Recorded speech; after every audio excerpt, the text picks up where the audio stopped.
أعوذ بالله من الشيطان الرجيم بسم الله الرحمن الرحيم ومثل الذين ينفقون أموالهم ابتغاء مرضات الله وتثبيتا من أنفسهم كمثل جنة بربوة أصابها وابل فآتت أكلها ضعفين فإن لم يصبها وابل فطل والله بما تعملون بصير وصلی اللہ علی النبی الکریم. سورۃ البقرہ آیت نمبر 265. وَمَثَلُ الَّذِينَ يُنْفِقُونَ، جس طرح پچھلی ایک مثال گزری تھی یہاں بھی ایک مثال ہے. اس تاکید اول کے اندر آپ نے پڑھا یہ فضیلت اور یہاں لیکن یہ تفضیل، کیونکہ فضیلت اور تفضیل دونوں چیزیں تھی نا، تو یہ اب آگے تفضیل. اچھا، فضیلت اور تفضیل پہلی میں تھی تو اس کے اندر پہلے فضیلت، پھر ترغیب، پھر تسلی اور پھر تنبیہ، 4 آیتیں پوری ہوئی تھی نا. اب یہاں پر تفضیل آ رہی ہے، فضیلت سے کچھ زیادہ ہے، یعنی فضیلت دینا، کسی پر فضیلت دینا. وہ کس پر فضیلت دینا جی؟ جن کی فضیلت گزر چکی ہے نا ان پر اب فضیلت دینا، یعنی ان سے بھی کچھ اعلیٰ درجے کے نیک لوگ موجود ہیں. اچھا جی، آپ کو شاید حیرانگی ہو رہی ہوگی کہ یہ آپ نے آیات کا مفہوم کیسا بیان کر دیا کہ مثل الذین ینفقون، یہ تو مثال ہر طرح سے مال کی مثال ہے، ان آدمیوں کی مثال تو نہیں ہے جو آپ بیان کرتے رہے. میں نے مثل کا معنی کیا بیان کیا؟ حالت. کیوں جی؟ کہ مثل سے حالت مراد کی طرف اشارہ ہوتا ہے نا، کہ وَضْرِبْ لَهُمْ مَثَلًا أَصْحَابَ الْقَرْيَةِ، کہ سورہ یاسین میں ہے کہ اصحاب القریہ کی حالت بیان کی تھی. تو یہاں بھی مثل حالت جب ہے تو مال کی حالت ہے یا مال والوں کی حالت ہے؟ اگر کسی کے ذہن میں یہ خدشہ ہو کہ یہ مال کی ہی حالت بیان ہو رہی ہے اور یہ اس میں قطعی ہے، تو یاد رکھیں یہ بات ٹھیک نہیں ہے. کیوں جی؟ کہ مفسرین کرام نے خصوصاً امام روح المانی رحمہ اللہ نے یہاں 2 تعویلیں فرمائی ہیں کہ ایک جگہ پر مضاف ماننا ضروری ہے. اگرچہ میں اپنا مفہوم بتاتا ہوں کہ ایک جگہ مضاف مانا کہ مثل الذین ینفقون، کہ مثل مال الذین ینفقون اموالہم فی سبیل اللہ، مثل نفقۃ الذین، ان لوگوں کے نفقہ کی خرچ کرنے کی مثال یہ ہے کہ جیسے ایک دانہ اور. یا پھر کہتے ہیں کہ یہاں نفقہ کا لفظ اگر معذوف نہ کرے مضاف تو دوسری جگہ مضاف آپ کو نکالنا پڑے گا کہ مثل الذین ینفقون اموالہم کمثل بازر حبۃ انبتت 7 سنابل، کہ اس دانہ کے کسان کی مثال ہے. ان لوگوں کی مثال یوں ہے جس طرح دانہ کے کسان کی مثال ہے. تو دیکھا مثل الذین، یہ قطعی تو نہ ہوا نا اس بات میں کہ یہاں مال کی مثال ہے، کم از کم انہوں نے یہ تو بتا دیا نا کہ یہاں ان لوگوں کی مثال بھی بن سکتی ہے. سمجھ آ گیا؟ قطعی تو نہ ہوا. اچھا، جب قطعی نہیں ہے تو اب وہ فرما رہے ہیں لا بدہ، کہ ضروری ہے کہ یہاں ایک جگہ مضاف ہو نکالا جائے، ورنہ تشبیہ صحیح نہیں رہے گی، ان کے فہم صحیح نہیں رہے گی.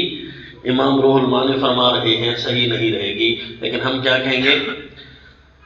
ان کے فہم میں حضرت رحمہ اللہ جو فرما رہے ہیں کہ میرے ذہن میں تو یہی ہے کہ یہاں پر مثال نہیں بنے گی جب تک کہ ایک جگہ مضاف نہ نکالا جائے.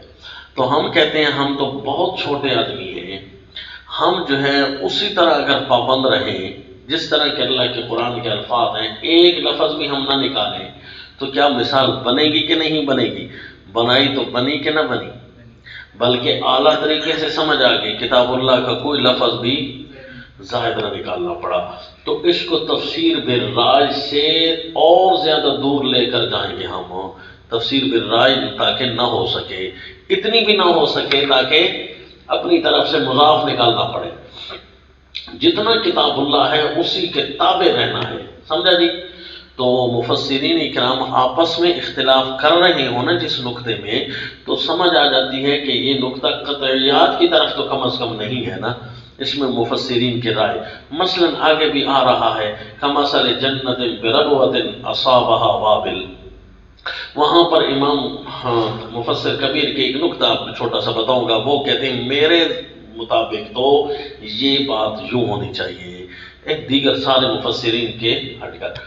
اچھا جی، اب آپ کے ذہن میں یہ بات آ جائے، اس کی ہم اپنے معنی کی تائید پیش کرنے لگے کہ آپ کے ذہن میں یہ آئے ان لوگوں کی مثال ایک دانے کی طرح کس طرح ہے، یہ تو کوئی ہلکا مفہوم نہیں ہو جائے گا، خرچ کرنے والے کو آپ نے ایک دانہ بنا ڈالا، ایک دانے کی مثال کی طرح ہے، جبکہ آپ نے دیکھا کہ تشبیہ من کل الوجوہ تو نہیں نہ ہوتی نا، وہ تو ایک دانے کی خوبصورتی کی طرف اشارہ تھا جو پوری کھیت کے اندر سب سے عمدہ ہو، تو انسانی کھیت میں اگر ایک دانہ خوبصورت ہو جائے، اب اس کی تائید دیکھو، قرآن پاک نے پوری کی پوری فصل جب خوبصورت ہونا تو اس پوری فصل سے تشبیہ صحابہ سے دے دی ہے، کیسے دی کہ کزرع اخرج شطأہ فآزرہ، ذالک مثل فی التوراۃ ومثل فی الانجیل، کزرع اخرج شطأہ فآزرہ فاستغلظ فاستوى علی سوقہ یعجب الزراع لیغیظ بہم الکفار، سمجھا جی؟ کہ صحابہ کی ساری فصل ایسی عمدہ ہے کہ کوئی دانہ اس میں کمزور نہیں ہے، جو حتیٰ کہ کھیتی والے کو بھی اپنی فصل بڑی بھلی معلوم ہو رہی ہے، رسول اللہ صلی اللہ علیہ وسلم کو اپنے کسی شاگرد میں کوئی کمی نظر نہیں آتی، بلکہ آپ کو بہت بھلی معلوم ہوتی ہے اپنی فصل، سارے صحابہ قیمتی ہیں، کیا ہیں جی؟ دیکھا نا، مثال اور تائید قرآن پاک میں موجود ہے نا، تو اسی لیے ایک وہ، اور اسی طرح ایک فمثلہ کمثل صفوان، اس بندے کی مثال جو ریاکاری کے طور پر خرچ کرتا ہے اور کافر ہوتا ہے، لا یؤمن باللہ والیوم الآخر، تو اس کی مثال بھی پتھر کی طرح ہے۔ اب اس مثال کا جو پیرایا ہے وہ یوں ہے کہ وہ پہلے پتھر مٹی والا ہوتا ہے تو اس کی طرف توجہ نہیں جاتی، اگر اس کے اوپر بارش آ جائے تو مزید وہ نکھر کر سامنے آ جاتا ہے، تو کافر ویسے ہی بے پرواہ ہوتا ہے، گھٹیا ہوتا ہے، لیکن جب وہ حکمران بن جائے اور اپنی بارشیں برسانا شروع کر دے تو اور زیادہ اس کا نکھٹو پن ہونا ظاہر ہو جاتا ہے کہ یہ تو انتہا درجے کا بے ایمان تھا، اس نے تو خوب ہماری سڑکیں اور یہ وہ بنوائے، لیکن ہم سے سب کچھ چھین کر لے گیا۔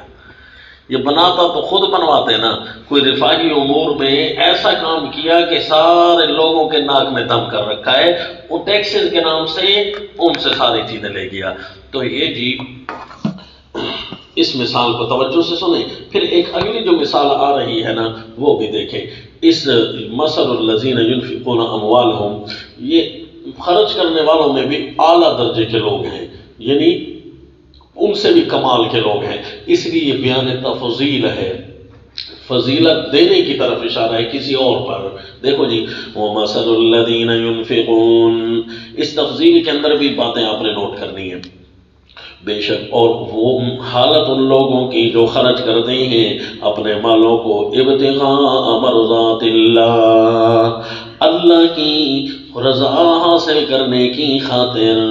دیکھا، ایک ہے نا جی کہ نیک لوگ، مخلص لوگ جو بھی مال خرچ کر رہے ہیں، چاہے اپنے گھر کو دے رہے ہیں، مال جو کچھ بھی دے رہے ہیں، وہ بڑی اچھی مثال ہے، اور کچھ ایسے ہیں کہ اپنے مالوں کو بغیر کسی انجام کی فکر کے سارا کا سارا اللہ کے حضور پیش کر رہے ہوتے ہیں، مثلا جیسے سیدنا صدیق اکبر رضی اللہ تعالیٰ عنہ، وہ دیکھتے ہیں کہ ہر جگہ اللہ کی رضا تو ہے، گھر والوں کو دینا بھی اللہ کی رضا ہے، رشتہ داروں پڑوس اڑوس کو دینا، غریبوں کو دینا، یہاں ساروں میں اللہ کی رضا ہے، اور سب سے اعلیٰ رضا کیا ہے کہ راہ جہاد میں دے دینا، تو اٹھا کر سارا راہ جہاد میں دے دیا۔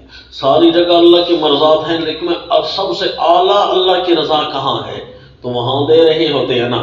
وَتَثْبِيتًا مِّنْ أَنفُسِهِمْ، اور اپنے دلوں کو ثابت کر کے، یعنی اللہ کی رضا بھی چاہتے ہیں اور اپنے دلوں کو پکا کرنا چاہتے ہیں، تاکہ ہم مال جو خرچ کریں گے نا، اپنے دلوں کے اندر مال کی محبت نہ ہو جائے اور اللہ کے دین پر پکے ہو جائیں۔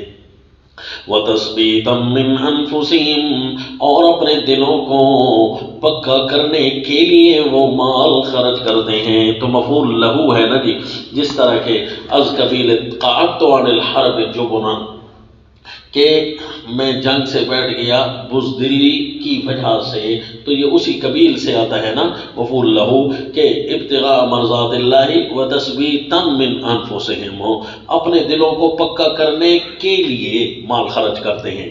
کمثل جنت، اب ان کی مثال ایک دانے کی طرح نہیں ہے، بلکہ ان کی مثال پورے باغ کی طرح ہے۔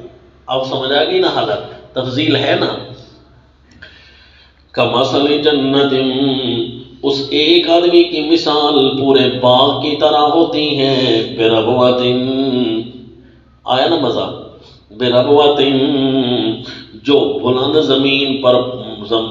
زمین پر ہو، اصابها وابل، اس پر پڑا زور کا میہ، زور کی بارش، فآتت اکلها ضعفین، تو وہ باغ اپنا پھل دیتا ہے، لایا اپنا پھل ضعفین، دو چند، یعنی دگنا، اپنا پھل دگنا لے کر آیا۔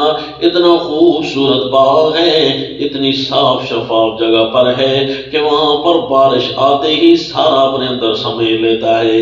فَإِن لَّمْ يُصِبْهَا وَابِلٌ فَطَلٌّ، سارا پانی اپنے اندر سمو لیا، اگر اس پر نہ پڑا می فطل، تو فوار ہی کافی ہے۔ ایک ہوتی ہے نا شبنم نما، جو صبح صبح پڑی ہوتی ہے، اس سے باپ کو اتنا فائدہ نہیں ہوتی ہے، ہلکی فوار جو ہوتی ہے یہ مراد ہے، اس سے شبنم مراد نہیں، جو صبح صبح قطرے پڑے ہوتے ہیں نا گھاس پھوس پر۔ فَإِن لَّمْ يُصِبْهَا وَابِلٌ، تو ہلکی فوار ہی کافی ہوتی ہے، یعنی اس باغ کے اوپر ہلکی ہلکی بوندا باندی ہے، فوار بھی ہو جائے نا تو پھر بھی وہ ایسا نکھر نکھر کر نکلتا ہے۔ وَاللَّهُ بِمَا تَعْمَلُونَ بَصِيرٌ، اور اللہ تمہارے کاموں کو خوب دیکھتا ہے کہ کون کس طریقے سے خرچ کر رہا ہے، کون کس درجات سے خرچ کر رہا ہے۔ جیسے پیارے سیدنا صدیق اکبر رضی اللہ تعالیٰ عنہ، اب دیکھنا جی، سیدنا صدیق اکبر رضی اللہ تعالیٰ عنہ اگر مال خرچ کرنے والے تھے نا، تو ان کی شان تفقع اور شان حکمت سب سے اعلیٰ تھی نا، کیونکہ نبی کے براہ راست خلیفہ ہیں۔ آگے آ رہا ہے تیسری تنبیہ کے اندر، چوتھی تنبیہ جو آگے آئے گی، دوسری تیسری تاکید آ رہی ہے، یوت الحکمہ، تیسری تاکید بنے گی انشاءاللہ، وہاں پتہ چلے گا کہ انفاق میں حکمت جس کو دی گئی، تو ان میں چونکہ اعلیٰ درجے کی حکمت تھی نا، لہذا اگر وہ سارا خرچ کرتے بھی ہیں تو کوئی پرواہ نہیں، اپنے بچوں کو سائلین نہیں بناتے۔ بعد والوں کو یہ تنبیہ ہے کہ دھیان سے خرچ کریں، تم اپنے طور طریقے اور حکمت کے پیش نظر خرچ کرو گے، کیوں جی ایسا بھی خرچ نہ کر کے بیٹھ جائے کہ بندہ کہ بیٹھ جائے پھر مانگت بن جائے یا اپنی اولاد کو سائل بنا دے، جس طرح کے 15ویں پارے میں آتا ہے کہ ایسا خرچ نہ کرو۔ وَلَا تَبْسُطْهَا كُلَّ الْبَسْطِ فَتَقْعُدَ مَذْمُومًا مَخْذُولًا، فتقعد ملوما، نہیں وَلَا تَبْسُطْهَا كُلَّ الْبَسْطِ، کہ اتنا اپنے ہاتھ کو نہ کھولیں، یعنی اتنا فراخ نہ کرے۔ تو سیدنا صدیق اکبر رضی اللہ تعالیٰ عنہ اگر اتنا فراخ کر رہے ہیں نا، تو وہ اپنے اعتبار سے وہ ملوم بن کر نہیں بیٹھ دیتے۔ وَلَا تَبْسُطْهَا كُلَّ الْبَسْطِ،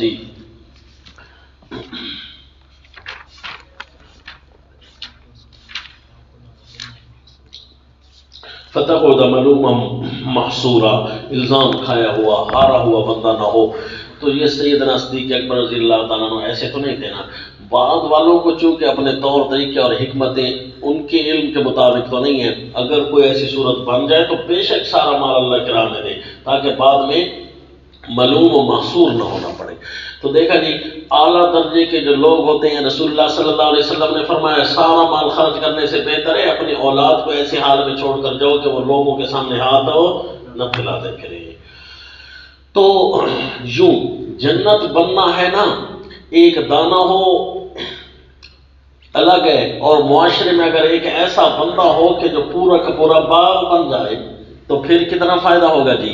جو باغ بنتا ہے نا جی، باغ کے اندر کیا چیزیں لگتی ہیں؟ باغ کے اندر زائد از خوراک چیزیں لگتی ہیں جو میٹھے کا کام دیتی ہیں، بنیادی ضرورات سے زائد فواکہ ہوتے ہیں، اس میں اندر مزے ہوتے ہیں جی. باغ اسی چیز کو کہتے ہیں نا کہ یہ اللہ کی راہ میں خرچ کرنے والا ایسا ہے کہ سلطنت کی تعمیر، سلطنت اسلامیہ کی تعمیر تک بھی مال صرف کرتا ہے. نہ یہ کہ صرف اپنوں کو دیتا ہے یا معاشرے کو دیتا ہے، بلکہ پوری سلطنت کے لیے اپنے مال کو فریق کر دیا ہے تاکہ ملت اسلام مکمل طور پر فری ہو جائے. اس کی کئی صورتیں بنتی ہوگی جی اللہ کی راہ میں خرچ کرنے والوں کی ہے جی، واللہ اعلم. لیکن یہ ہے کہ یہ وہ لوگ ہیں جن کے پیش نظر فقط مرضات اللہ ہوتی ہے. اپنی اولاد کی محبت بھی ایک گناہ ہوتی ہے نا، جب بندہ اولاد پر خرچ کر رہا ہوتا ہے تو اس وقت مرضات اللہ بھی سامنے ہوتی ہے، اور ایک گناہ اولاد کی طبی محبت بھی سامنے ہوتی ہے. لیکن کچھ ایسے ہیں جن کے سامنے کوئی طبی محبتیں بھی رکاوٹ نہیں بنتی بلکہ سارا مال اللہ کے. تو یہ ہر بندے کے سامنے کوئی نہ کوئی کبھی نہ کبھی صورت ایسی بن جاتی ہے. بھئی ان کی مثال تو پورے باغ کی طرح ہے، اور باغ میں کوئی ایک پھل تو ہوتا نہیں ہے، باغ میں تو پھر کثیر قسم کے پھل ہو سکتے ہیں، کثیر قسم کے باغات ہو سکتے ہیں. تو اسی طرح جی اس بندہ کا کوئی ایک پھر فائدہ نہیں ہے، اس کے 7 سنبل نہیں بنے، اس کے 7 سٹے ہی صرف نہ بنے، بلکہ اس سے تو فائدہ لینے والے پھر بے شمار ہو گئے. اور جی جس طرح کے صحابہ اکرام رضوان اللہ تعالیٰ علیہ مجمعین، جس طرح کے سیدنا عثمان رضی اللہ تعالیٰ عنہ، سیدنا صدیق اکبر، سارے صحابہ، وہ ایسے ایسے وقت میں مال خرچ کیا ہے کہ قرآن ان کے بارے میں کہتا ہے اتبعوا فی ساعۃ العسرہ، کہ اللہ کے نبی کو مشکل گھڑی میں آ کر انہوں نے ساتھ دیا ہے. کیا کمال کے لوگ ہیں جی. تو وہ سارے صحابہ جنت ہے، سارے صحابہ کیا ہے؟ جنت ہے. جنت ہے، جنتی تو ہیں لیکن اصل میں جنت ہیں. تمام صحابہ ہمارے لیے جنت ہے.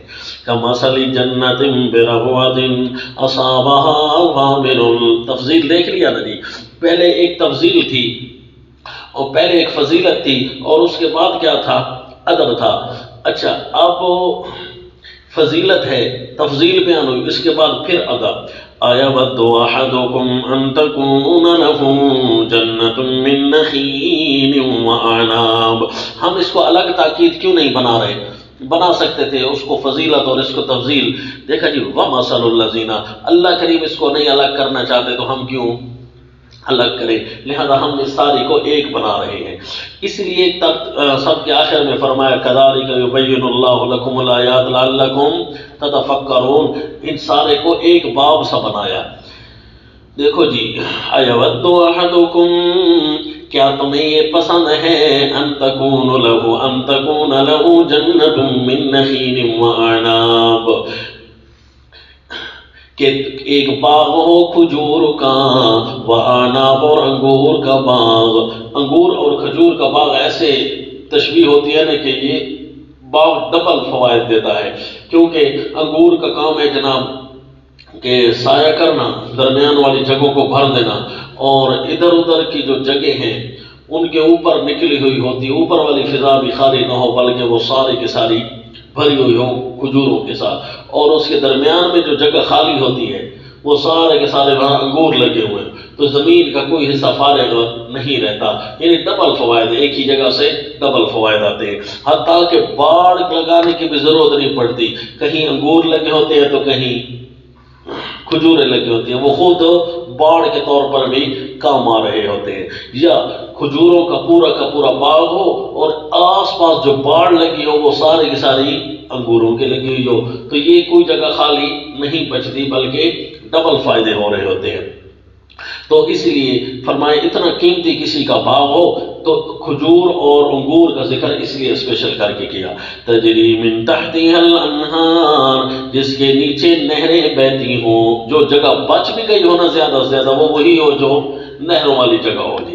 نہریں بہتی ہوں. لہو فیہا من کل الثمرات، اس باغ میں اور بھی لہو فیہا من کل الثمرات، اس باغ میں اور بھی ہو سب طرح کا میوہ. من کل الثمرات، یا تو اور بھی ہو سب طرح کا میوہ، یا پھر یہی ہو دو میوے. اور یہ دو میوے ایسے ہوتے ہیں تو مل جائے نا، ایک کشمش کھجور انگور اور دوسرا کھجور، یہ بھی بہت قسم کے پھلوں سے کفایت کر جاتے ہیں. یہ خوراک کے طور پر بھی کام آتے ہیں اور پھل کے طور پر بھی کام آ رہے ہوتے ہیں. دونوں مطلب صحیح. لہو فیہا من کل الثمرات، اس لیے شیخ الہند نے معنی کیا اس کو اس باغ میں اور بھی سب طرح کا میوہ حاصل ہو. ایک بندے کا ایک باغ ہو، وَأَصَابَهُ الْكِبَرُ، اور آ گیا ہو اس پر بڑھاپا، وَلَهُ ذُرِّيَّةٌ ضُعَفَاء، پہلی کمزوری بڑھاپا آ گیا. دوسری کمزوری اولاد بھی اس قابل نہیں ہے کہ وہ یہاں باغ کی رکھوالی کر سکے. وَلَهُ ذُرِّيَّةٌ ضُعَفَاء، کہ اس کے اولاد بھی ہو ضعیف. ضعیف کی دو صورتیں ہوتی ہیں، یا چھوٹے ہوں یا بڑے ہوں لیکن بیمار ہوں، کمزور ہوں، ضعیف ہوں، کام نہ کر سکتے ہو. فَأَصَابَهَا إِعْصَارٌ، تیسری صورت کمزوری کی کہ پہنچ جائیں تب آ پڑے. اس پہلے یعنی باغ تھا لیکن خود بھی کمزور تھا، بچوں کو ضروریات کچھ نہ کچھ پوری ہو رہی تھی، لیکن تیسری کمزوری یہ آ پڑی کہ تب آ پڑا اس باغ پر اعصار، ایک بگولا، فیہ نار، جس کے اندر تھی آگ. آگ آئی اور یعنی اس کی آگ بعض اوقات ایک جس طرح گرم ہوتی ہے اسی طرح ٹھنڈی بھی ہوتی ہے. کس طرح کہ جو پودوں کے لیے ہوتی ہے کہ وہ ان کو جلا کر رکھ دیتی ہے. خوب سردی بھی زمہریر کی طرح، خوب سردی بھی پتوں کو جلا کر رکھ دیتی ہے، جس طرح آگ پتوں کو جلا کر رکھ دیتی ہے، یہ بھی جلا کر سکھا کر پھینک دیتی ہے. تو کس قسم کا اعصار ہو؟ فیہ نار، اس کے اندر آگ ہو، یا اس اعتبار سے آگ ہو باغ کے پھلوں کے اعتبار سے، یا پھر حقیقی آگ ہو. فیہ نار فاحترقت، سو وہ باغ جل گیا. صیغہ لازم کا ہے، فاحترقت، پر وہ باغ جل گیا. اب بتاؤ کہ وہ جو ایک باغ تھا پہلے تو بہت نفع دے رہا تھا، حتیٰ کہ کام کاج کرنے والے آس پاس سارے کے سارے ضعیف تھے، اور پھر وہ باغ ہی سرے سے نہ رہا، کام کرنے والے بھی کمزور ہو گئے اور سرے سے باغ ہی نہ رہا تو کتنا نقصان ہوگا. اب بعد میں کام کرنے والا دوبارہ باغ بھی نہیں اگا سکتا اور اس کی اولاد اس کی مدد بھی نہیں کر سکتی، کام کاج نہیں کر سکتے. تو اس لیے جناب ایذا اور عزا نہ دو کہ وہ جو باغ ہے نا، وہ باغ اپنے بارے میں سمجھے کہ دوبارہ ایسا کوئی نہیں آئے گا، کہ اگر کوئی ہوتا بھی صحیح نا تو تعلیم و تربیت کی اتنی کمی ہو گئی ہے کہ پڑھانے والے جس نے اس باغ کو تیار کیا ہے اور ہر قسم کی تربیت اس کی حاصل ہوئی ہے، حکمت سے بھرا ہوا یہ پورا کا پورا باغ تھا، یہ لوگوں کے لیے رحمت کا سما بنا ہوا تھا. اب اس باغ کو تیار تو کسی نے کیا ہے نا، اب وہ تیار کرنے والے بھی بوڑھے ہو گئے ہیں، اب وہ پڑھانے والے، وہ تربیت کرنے والے بھی کمزور ہو گئے ہیں، وہ اپنی فکر میں اپنی جان کے اندر بیٹھے ہوئے ہیں، اور ان کی جو باقی اولاد ہے وہ بھی اس طرح طاقتور نہیں، باقی تلامذہ ہیں، باقی اولاد ہے وہ اس طرح طاقتور نہیں ہے. تو بتاؤ پھر وہ باغ بھی فوت ہو جائے، وہ باغ بھی چلا جائے، یہاں سے دنیا چھوڑ جائے، یعنی وہ خرچ کرنے والا چلا جائے، تو بعد میں ہوگا نا نقصان، لوگوں کی کمی تو ہوگی نا. اس لیے جناب ایک نہ ایک کو باغ بننا چاہیے. اللہ کی زمین پر باغ و بہار کا سماں برقرار رکھنا چاہیے. اصحاب الفضیلت کی طرف اشارہ ہے، ترغیب ان کو، ادب ان کو بیان ہو رہا ہے کہ اے اصحاب الفضیلہ، تم اپنا اپنے قیام کو برقرار رکھو، کوئی اچھے بھی من کر رہو، سمجھا؟ اور دوسروں کو بھی ادب کی ترغیب ہے کہ ایسے باغوں کیا ادب کیا کرے۔ اگر کوئی علاقے میں ایسا باغ موجود ہے تو ان باغوں کا خصوصی طور پر ادب کرے۔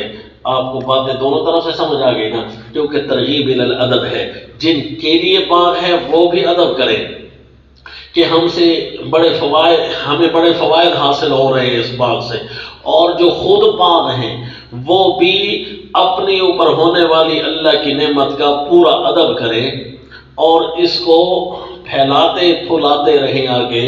اس کا بھی کہیں ایسا نہ ہو کہ باغ کی بہاریں اللہ واپس لے لے، باغ تو کھڑا رہے لیکن اس کی بہاریں ختم ہو جائیں، یہ بھی تو ہو سکتا ہے۔ اور یہ بھی ہو سکتا ہے کہ باغ کی حفاظت نہ کی جائے، دوسرے لوگ باغ کی قدر نہ کریں اور باغ ہی سارا ان کے علاقے سے چلا جائے یا اس پر موت آ جائے، تو اس باغ سے کوئی آگے کسی نے پیوند کاری بھی حاصل نہیں کی۔ تو لہذا دونوں کو ترغیب الادب ہے کہ ایسے باغوں کا ادب کیا کریں، ایسے باغوں کا ادب کریں۔ تو یہ مثالیں مختلف انداز میں، مختلف خلاصہ جات میں آپ کو مختلف سیٹ اپ کے ساتھ ملے گی۔ کہیں جو ہے نا حبد اعمال کی مثال ہے، کہیں احسان جتلانے کی مثال، کہیں احسان نہ جتلانے والے کی مثال۔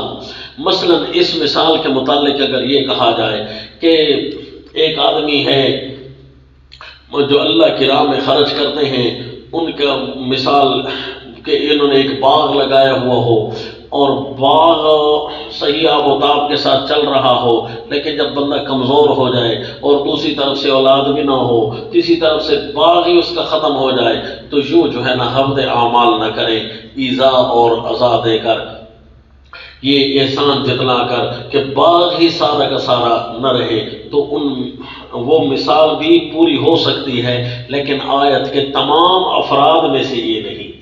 آیت کے تمام افراد مترشح ضرور ہوتا ہے لیکن آیت کے تمام افراد میں سے نہیں۔ اس کی وجہ یہ ہے کہ پہلے مثال اللہ نے بیان کی کمثل حبۃ انبتت سبع سنابل، کہ مثال ان لوگوں کی جو اللہ کی راہ میں مال خرچ کرتے ہیں، ان کے مال کی مثال ایسے ہے جیسے ایک دانہ۔ اب فرمایا ان کے مال کی مثال ایسے ہے جیسے ایک باغ۔ تو بس سوائے اس کے کہ ہم خاموش ہو جائیں اور سنتے رہیں، ہمارے ذہن میں اشکال وارد رہے گا کہ کبھی تو دانے کی مثال ہے اور کبھی پورے باغ کی مثال ہے جی۔ ایک ایسا دانہ جس نے 7 سٹے اگائے ہوں، پورے مال کی مثال اللہ یوں بیان کر رہی ہے کہ جس نے 7 سٹے اگائے ہوں اور اس کے اندر 100 دانے ہوں، ہر سٹے سے 700 تک جائے گا۔ اور پھر آگے فرمایا مثال ان لوگوں کی جنہوں نے اللہ کی راہ میں مال خرچ کیا ہے، مثل الذین ينفقون اموالهم پہلے فی سبیل اللہ اور اب فی سبیل اللہ ہی نہیں ہے کہ ينفقون اموالهم ابتغاء مرضات اللہ، ان کی مثال ان کے مالوں کی مثال پورے باغ کی طرح ہے۔ اب باغ کے اندر تو کئی دانے ہوں گے، کئی دانوں پر پھر سٹے لگیں گے اور وغیرہ وغیرہ چیزیں، خوشے لگیں گے، مثلا کھجور کے ایک خوشے پر 100 دانے جی، تو یہ بہت سارا خلجان باقی رہے گا۔ اور اگر آپ وہ ترتیب برقرار رکھیں، اس ترتیب کے اندر وہ مطالب بھی آ جائیں گے جو مفسرین کرام رحمہ اللہ نے بیان فرمائے ہیں، لیکن ایک فرد بن کر، اور ان کے اشارات خود جو قرآن میں موجود ہیں۔ ایک فرد مثلا واللہ یضاعف لمن یشاء ہے جی، لا یقدرون علی شیء مما کسبوا، اور اسی طرح وَلَهُ ذُرِّيَّةٌ، ان کے جو معنی اور مطالب ہیں وہ ایک فرد بن کر آیت کے اندر موجود ہو گئے، اور بنیادی مقصد جو آیت کا ہے وہ بھی ذہن میں حاضر باش ہوا۔ تو مسئلہ تو قرآن کا علی وجہ البصیرت حاصل ہو گیا کہ نہیں، کہ پہلے فضیلت کا بیان تھا، جن لوگوں نے اللہ کی راہ میں مال خرچ کیا ہے نا، اللہ کی راہیں ساری اللہ کی راہیں ہیں جی، جو اللہ کی اطاعت میں ہیں وہ اللہ کی راہیں ہیں۔ اب اللہ نے جو فرمایا اپنے اولاد کو نہ نفقہ دو، اپنے ازواج کو، تو یہ بھی اللہ کی اطاعت میں ہے نا، تو فی سبیل اللہ یہ بھی ہے۔ اور سب سے افضل فی سبیل اللہ کیا ہے؟ جو جہاد کر رہا ہے، اس میں آگے بھی آ رہا ہے۔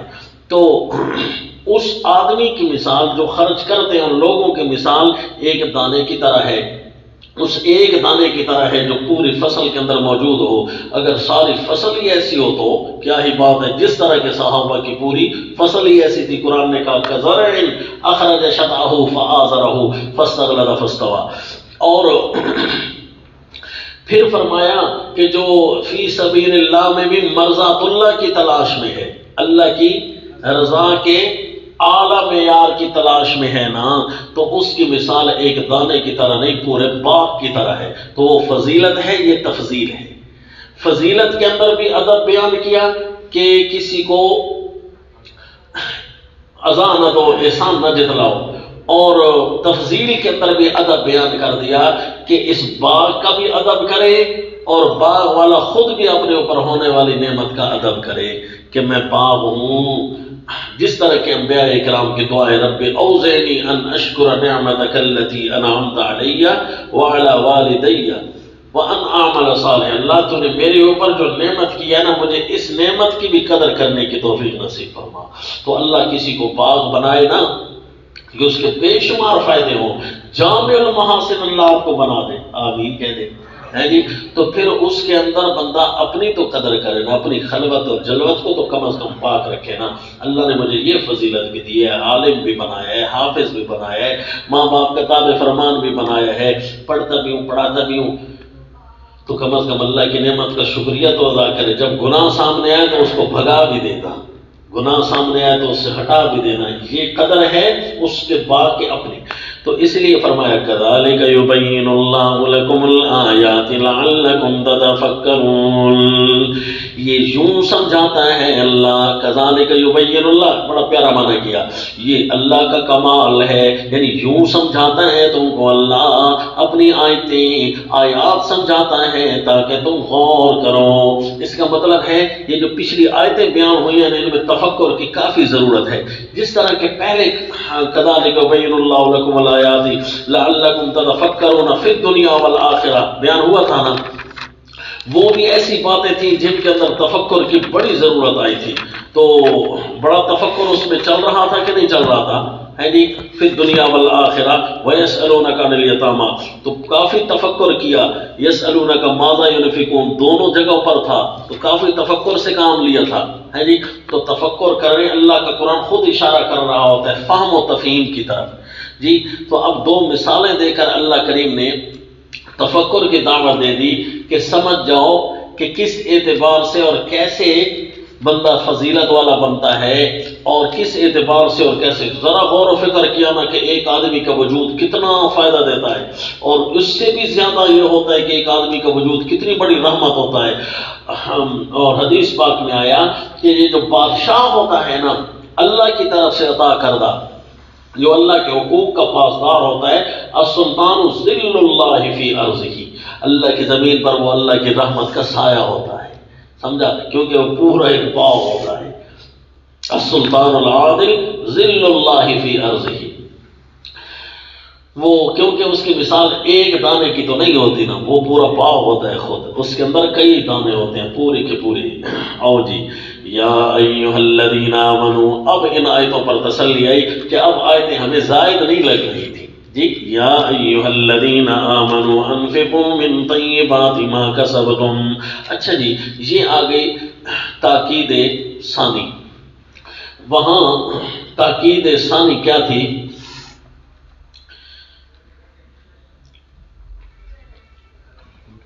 تاکید وہاں حکم ثانی ذیلی قسم کا حکم.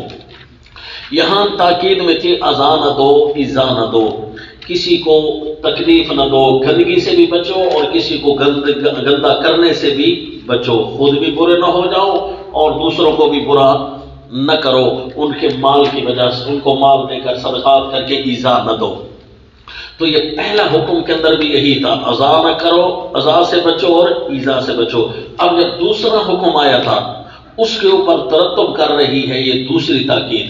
تاکید الاموال دوسری، التاکید الثانیہ من الاربع تاکید الاموال، یعنی تاکیدات الاموال میں سے یہ دوسری ہے. تو اس کے دوسری کے اندر کیا تھا؟ للذین یؤلون من نسائہم. اس کے اندر کیا تھا